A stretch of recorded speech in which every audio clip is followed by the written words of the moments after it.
आज 7 तारीख है। 7 नवंबर वो तारीख है 1966 में। इसी 7 नवंबर को इसी दिल्ली में साधु संत बच्चों के ऊपर गोलियां चलाई गई थी और आज पूरा साधु समाज धर्म सम्राट स्वामी करपात्री जी महाराज के उस महान गौ आंदोलन को स्मरण करके एक साथ सनातन का 7 नवंबर 7 को यहां पर बैठा है। आज का ही वो दिन था जब धर्म विरोधी ताकतों ने, सत्ता पर बैठे हुए सत्ताधीशों ने निहत्थे संतों पर और हमारी सबकी प्राण, हम सबके प्राण गौ माता के ऊपर गोलियां चलाई थी।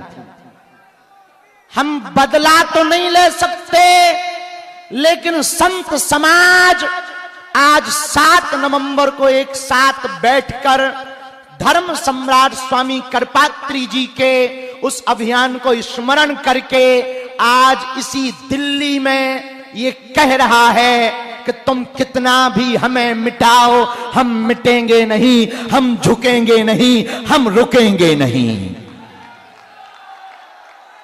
इसीलिए 7 नवंबर से ही सनातन हिंदू एकता पदयात्रा का दृढ़ संकल्प लिया।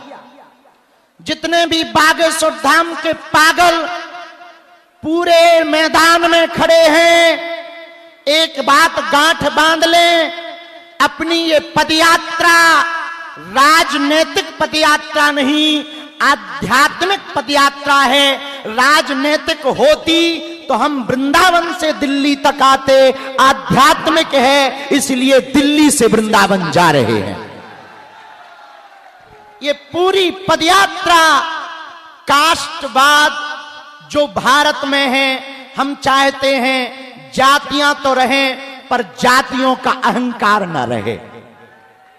और अब प्रण ठान लिया, सबने मन में मान लिया, साधु संतों का कमंडल और बागेश्वर धाम का मंडल 16 तारीख तक चलेगा।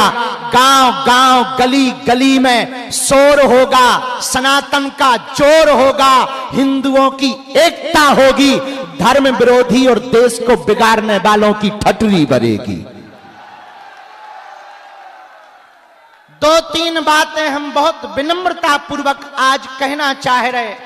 ये पदयात्रा 80 करोड़ हिंदुओं की है।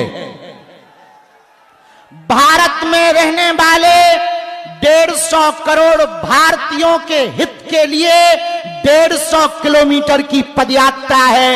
इस देश में रहने वाला प्रत्येक व्यक्ति सनातनी है, जो सनातनी नहीं है वो तनातनी है। इस भारत में जन्म लेने वाला व्यक्ति सनातनी है। और पूरे बागेश्वर धाम के पागलों से प्रार्थना है, तुम पूरे 10 दिन की पदयात्रा में हमने कोशिश पूरी की। पूज्य बद्रीनाथ वाले महाराज जी रात भर जागे, पूरा बागेश्वर मंडल रात भर जागा, पूरा सुंदरकांड मंडल रात भर जागा, पूरे संत समाज रात भर जागे। हम सबने कोशिश की कि तुम्हें व्यवस्था में कोई कमी ना हो, पर इन 10 दिनों में व्यवस्था नहीं, आस्था देखना। इन 10 दिनों में तुम व्यवस्था देखने मत चलना, सनातन का धर्म जो ध्वज देख करके चलना। धक्का लगेगा, थोड़ी दिक्कतें आएंगी, कई बार तुम्हें कंबल ना मिलेंगे, पर तुम डटना नहीं, तुम हटना नहीं, डटना, तुम उलझना नहीं, सुलझना, तुम चलते रहना। क्योंकि चलोगे नहीं तो हिंदू एक नहीं होगा, और हिंदू एक नहीं होगा